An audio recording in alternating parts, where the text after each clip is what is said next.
I've decided that I'm going to walk back from Irvington, where I'm at now, to Dobbs Ferry, where I plan to catch the train. I first have to get across the street in one piece. Okay.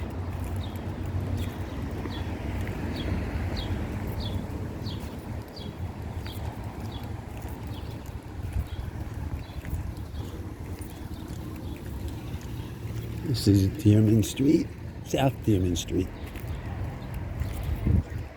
Okay. This is part of downtown Irvington. This is the main street. Main Street extends all the way to the Hudson River.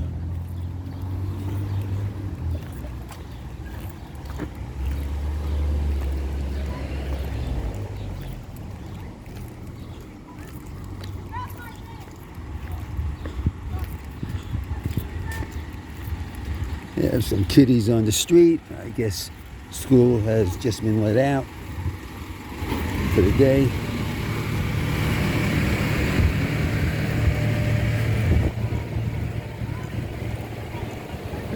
Here's the school.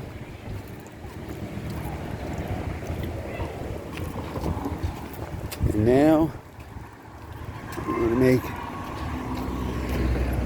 a left turn.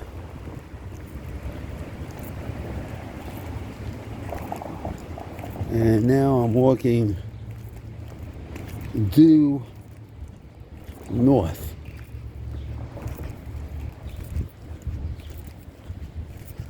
The sun is to my right, which means it's in the west, because I'm walking north. And if you have any knowledge of a compass, you know that north points up, west points to the right, south points down.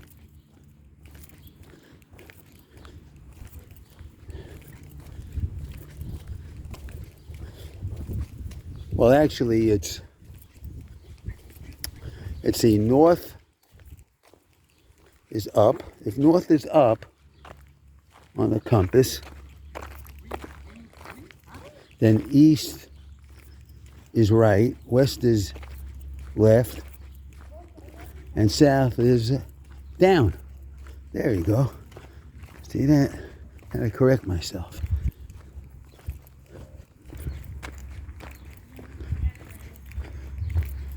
At any rate, this is pathway that's over the old Croton Aqueduct, which was one of the first major public works projects built in the United States. It extended from the Catskill Mountains all the way to Manhattan. And it supplied water for New York City, which in the 19th century was growing almost exponentially in size, both area and population.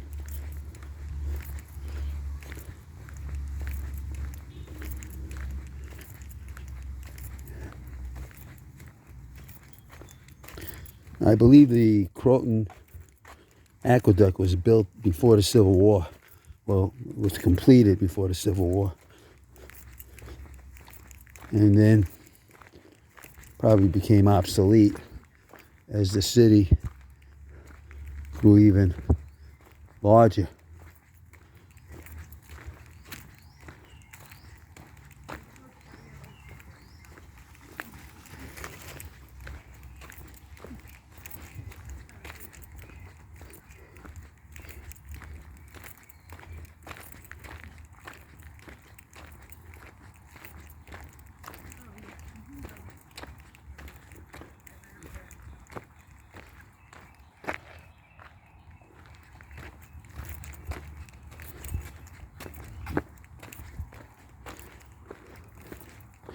From time to time, when I take a walk on this path, people say hello to me. That's my issue. The people that were there before us just absolutely hired the keepers.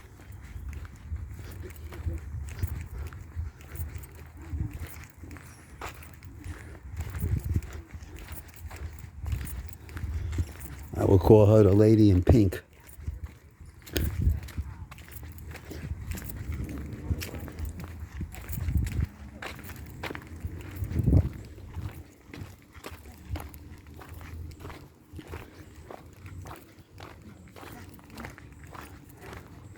There's really not much to say about this. You know, I'm walking on a pathway that goes through a wooded area.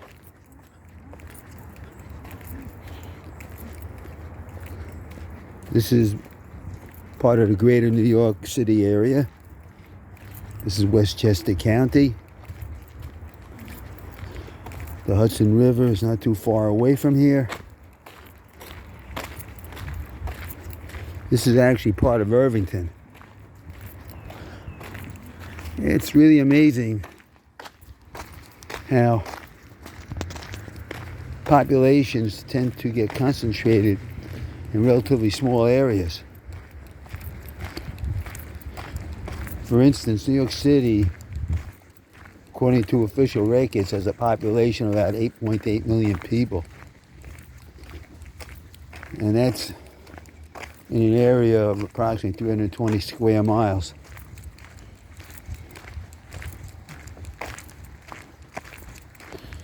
Meanwhile, one can travel a relatively short distance, let's say to the Catskill Mountains, which is still virtually wilderness, even today. So populations tend to concentrate. I'm sure that's driven by economic factors. I'm not sure people really liked living so closely together, but yeah, economics make that possibility of not living closely together rather remote.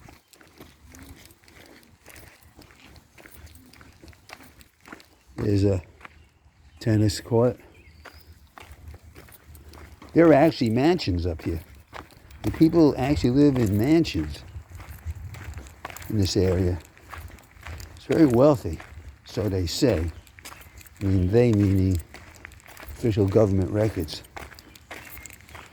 But who knows if the official records are accurate. There could be pockets of poverty up here. So the possibility of that actually existing up here is, I would say, remote. But, you know, anything is possible.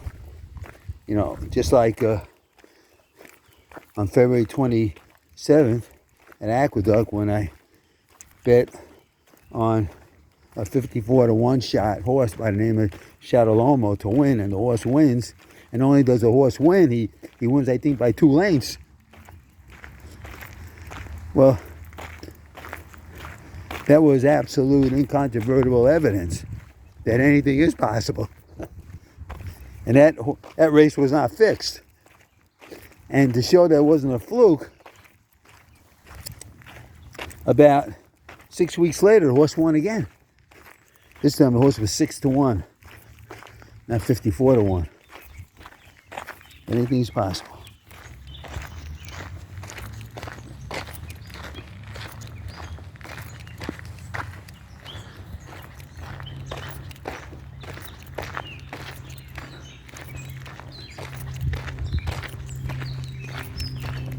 Yeah, you hear the birds chirping. Yeah, that's what they do. They know when sunset is on its way. Oh, there's a deer. There's a deer. There's a deer. Okay. I hope it's a friendly deer. Just because it's a deer doesn't make it a friendly deer. It's a deer. Now the deer itself doesn't know if it's friendly or not. But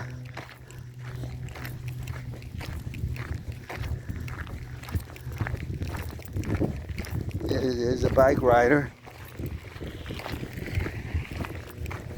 There's the deer. The deer's looking. I'm not a predator. I'm nice. I'm nice. You don't have to be afraid of me. Okay? We could be friends. Okay? All right.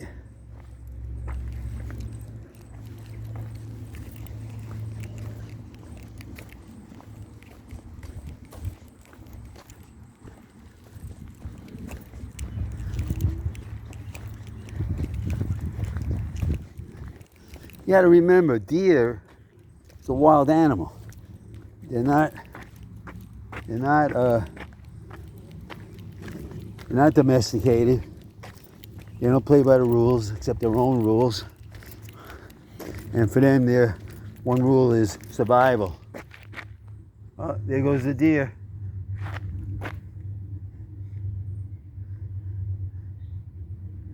All right, leave the deer alone.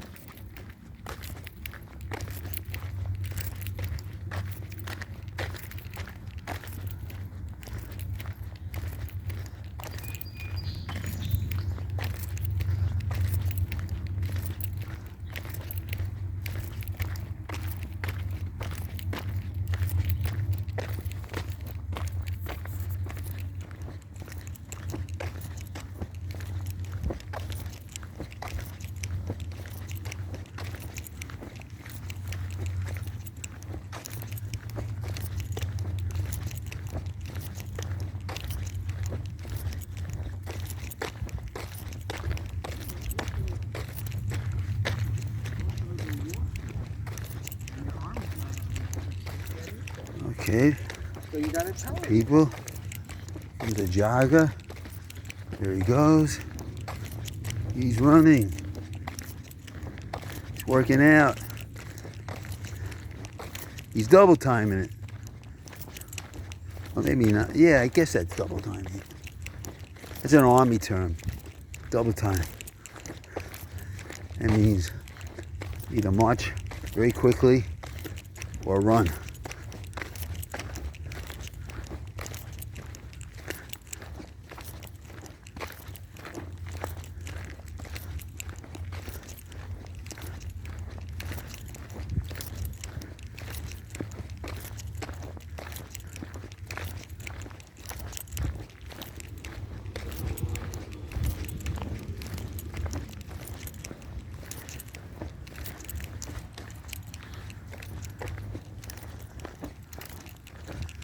Oh, interesting looking rock.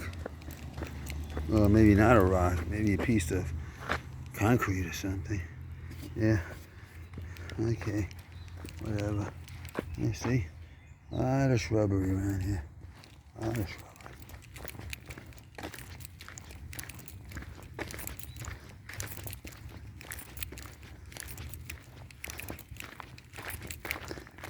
The weather today is sunny,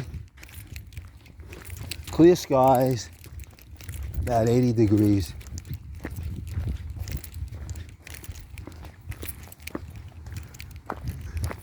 I was planning to sit in a library,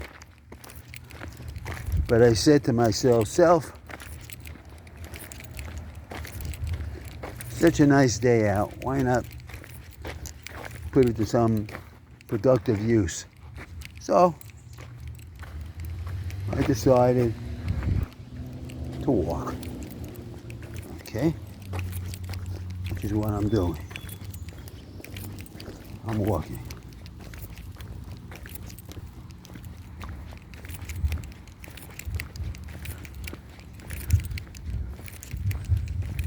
I want to make a few more comments about the Croton Aqueduct. I don't know too much about it. What I do know is that it was a major piece of engineering. I mean, one of the great engineering works of the early 19th century. And it's virtually forgotten.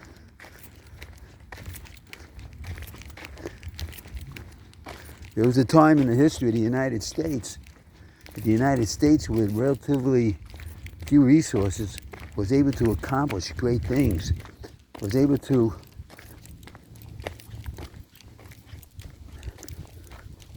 put together programs of economic expansion that really changed the nation and the world. And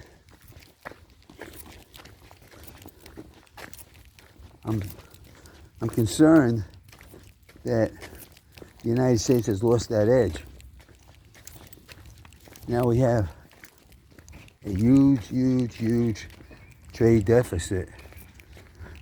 And that's because we have outsourced our manufacturing capability overseas. It's not that other countries came up with new ideas. It's just that American entrepreneurship decided to utilize cheaper labor around the world. Maybe they had good cause to do that, maybe not. But as a result of that, it caused the United States manufacturing base to shrink dramatically. And I don't know of one country in history that was able to survive without a robust manufacturing base that produced wealth. I mean, we have a massive service-oriented economy, massive. A service-oriented economy that churns out trillions of dollars worth of services, healthcare, educational, financial, social, religious even. Yet, all that is possible only with a robust manufacturing base.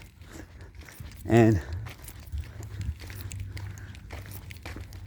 we haven't lost it, but it has shrunk dramatically to the point where we as a nation have to depend on foreign countries for a number of basic commodities, such as some of our food, some of our clothing, most of our antibiotics, probably some of our medical equipment that doctors and surgeons use to perform procedures. All of these items used to be manufactured in the United States. The United States was known for its medical equipment technology. We were known for it. We pioneered it.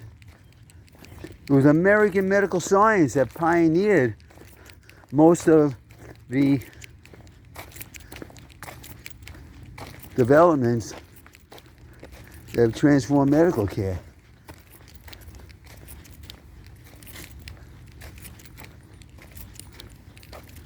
But maybe this was meant to be. Maybe the outsourcing of our productive capabilities was inevitable.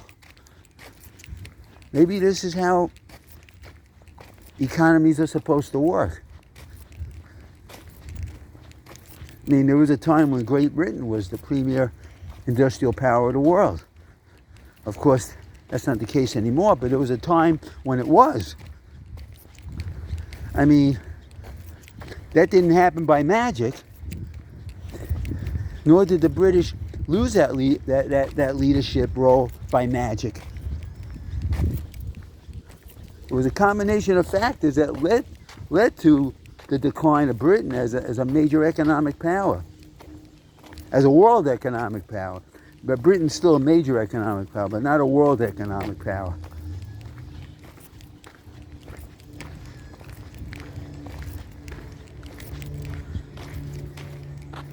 There are today, as far as I know, just a few countries that can claim to be truly world economic powers, that what they do actually influences the world economy. They are 1, the United States, 2, China, 3, Russia, and 4, Japan. That's it. Those 4 countries. They are the drivers of the world economy. India, of course, has a huge economy, but for some reason, I don't know, I can't put my finger on it. I'm reluctant to include India in that elite group, economic elite group, I should say. So, if somebody said, let's include India, I certainly wouldn't argue against it. I mean, but of the 4 countries that I mentioned, well, maybe Europe as a whole could be a 5th. But I don't think that's really fair, because the European Union is not a nation. European Union is a confederation of, let's say, 25 or 30 sovereign nations. Each one of those nations have their own laws, own economic systems, and individually are not super economies in terms of their impact on the world. But I guess together, okay, I would throw in the European Union. So I would call it 4 plus 1. Okay, any rate, those entities drive the world economy, period. When I hear reports, and I've heard these reports, that Russia's GNP is no larger than Italy, and therefore Russia really should not be afforded the status of a great economic power, I have to stifle my laughter. I mean, that kind of statement is just divorced from reality. Russia has a huge economy. It is a major supplier of fuel and food for much of the world. And if you throw in the other former Soviet states and say compare Russia plus the former Soviet states, like we could compare like the nations of the European Union, oh, forget about it. I think Russia might actually even be bigger.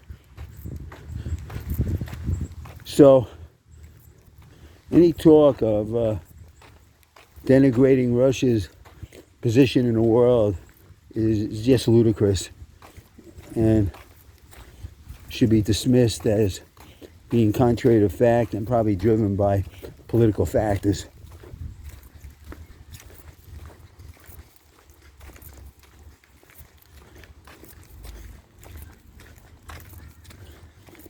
Oh, boy.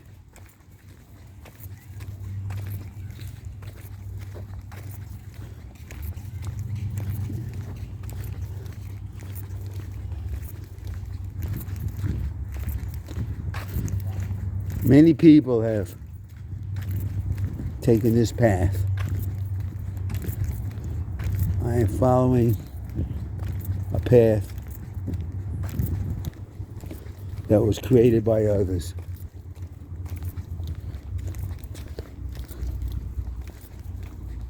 Now, here's a question. Would you rather be a pathfinder or a path user? The pathfinder is the one who creates the path. The path user is the one who uses the path that's created by somebody else. I mean, there are pros and cons to that. If you're a pathfinder, you're doing something new. That's very adventurous. You're doing something different. You're doing something unique. You're doing something that may actually help out other people. But of course, the risk is that you don't know what you're getting yourself into.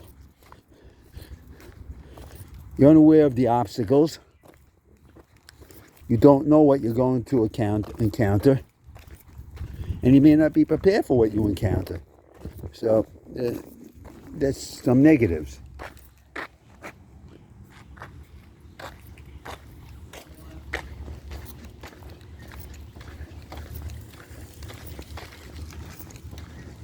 You know?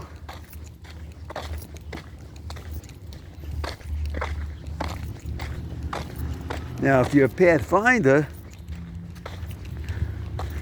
the benefit of that is that, or a path user, is that somebody else already did the grunt work to create the path. So it makes it easier for you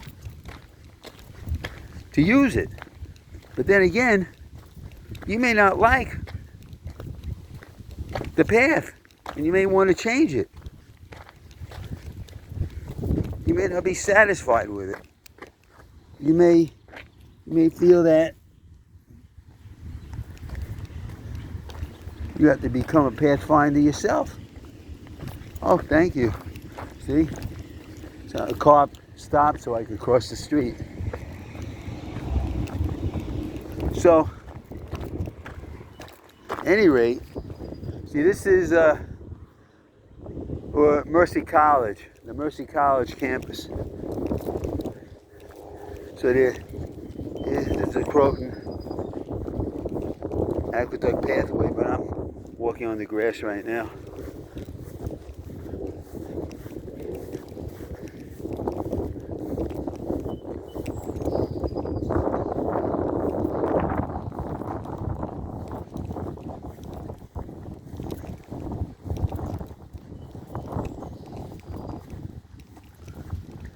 See? Oh, let me go back on the path.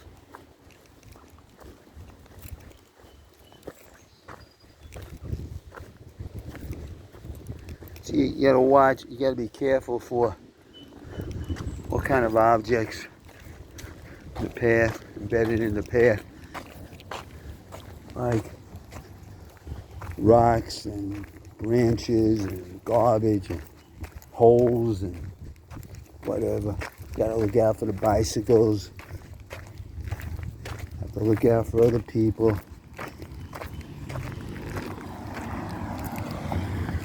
See? See? Oh, that's the same jogger.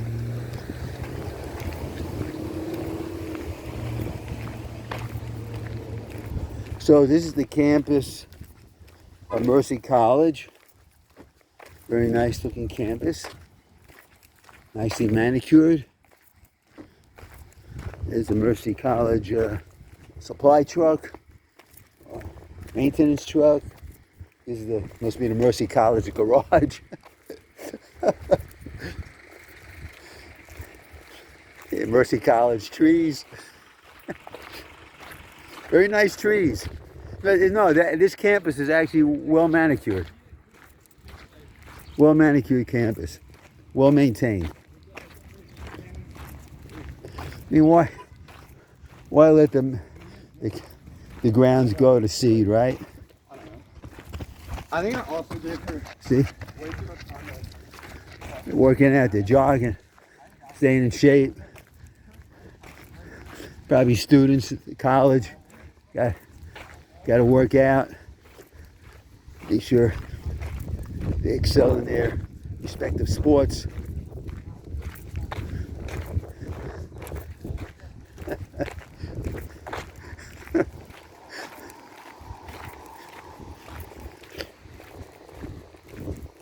When I see these young people, it just reinforces the consciousness of the fact that I'm a senior citizen.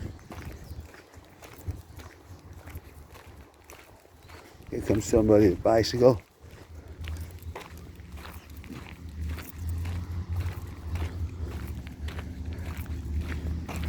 And just gotta keep going. Okay, so yeah, this is the campus. We'll be leaving it soon.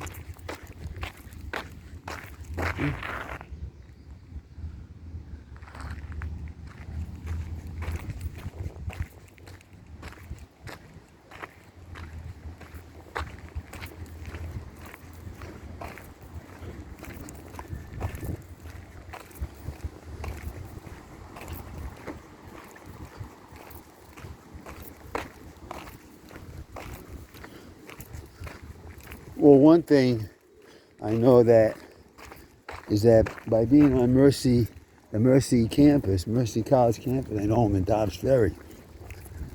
So, we made it back to Dobbs Ferry. But this is the outskirts of Dobbs Ferry. Still have to walk a little while more. See all the rocks? In order to get to downtown Dobbs Ferry. Now Dobbs Ferry is a village. Alright, it's a village. See, look at the canopy of trees, look at it. Very, very nice.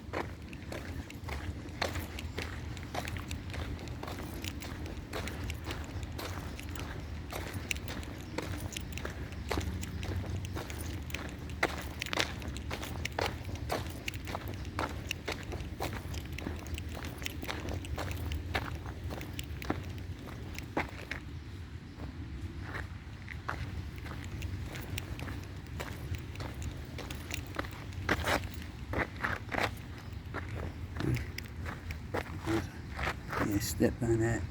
Okay, whatever.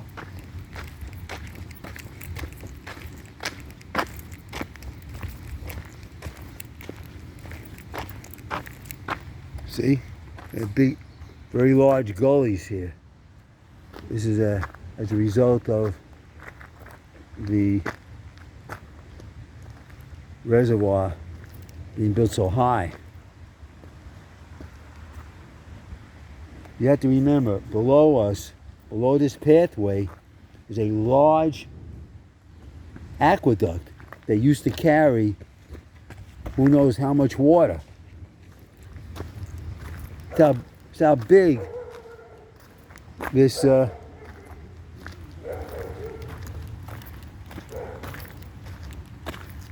this project was. There's a dog barking. Okay. Okay. So,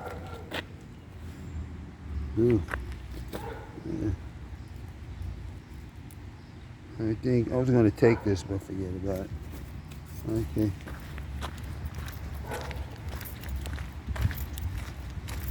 Okay, back on the path. I never really left the path. Just made a 1-minute detour, more or less.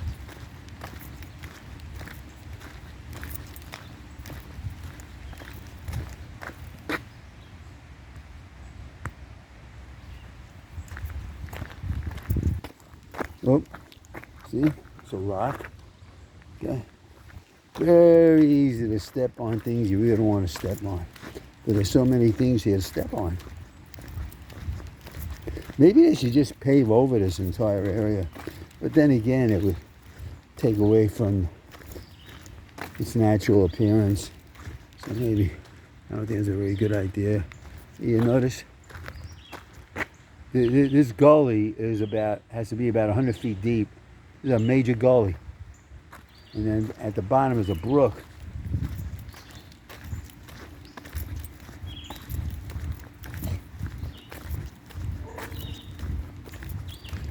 Oh, the dog is calling. He's doing something. And he wants attention for some reason.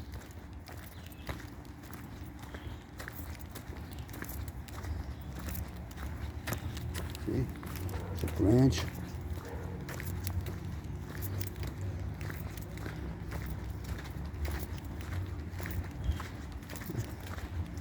The joggers.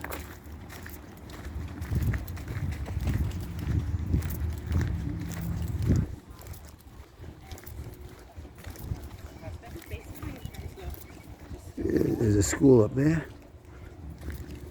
The Dobbs Ferry High School and Middle School. They have a very, very nice football field here. Very well manicured. I don't know how well the Dobbs Ferry High School team plays. See? This is really actually a small forest. I've been in there already. It's a very interesting place. Okay. Very cool in the summer. And in the winter, when the leaves fall, you see really how immense the trees are. See there? See, that's the school. So you got about 3 paths here.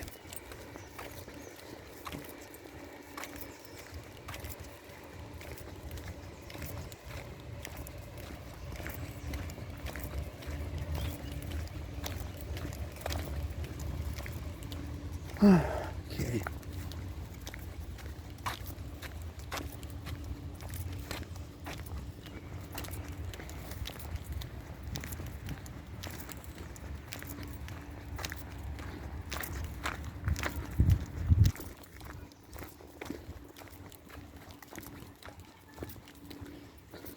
Oops. See? Stepped on another rock. Okay. Oh. Somebody here with a scooter. Young person with a scooter.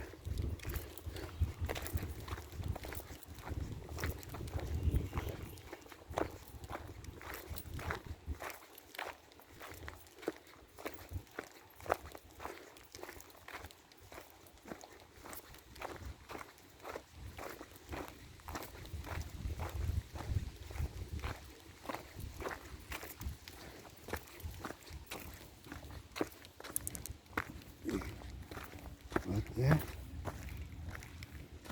This is the entrance to the forest area. I'm not going to go in there now. I've been in there before.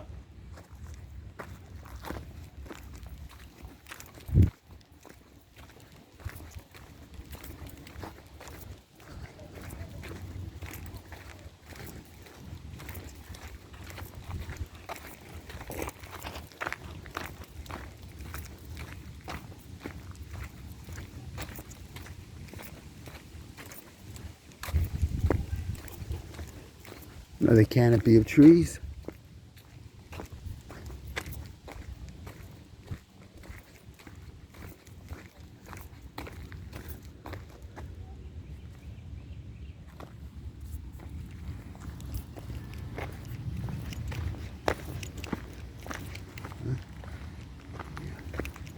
Houses.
Here we are, downtown Dobbs Ferry.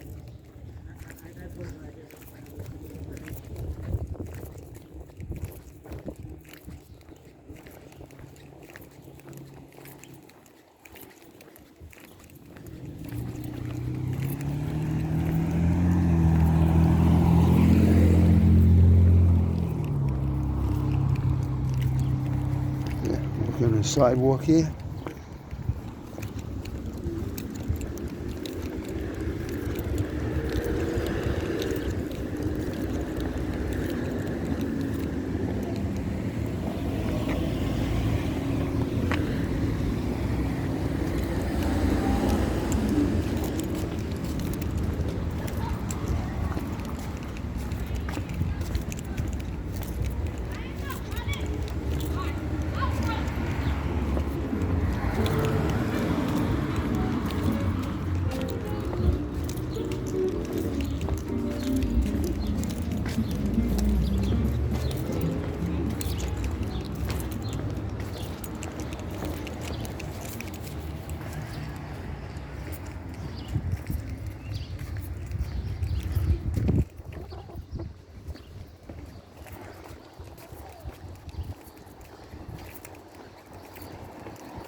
This is downtown Dobbs Ferry.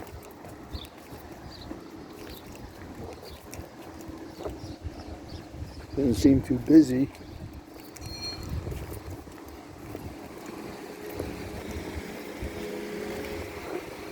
Across the street is the post office and the police and fire department buildings.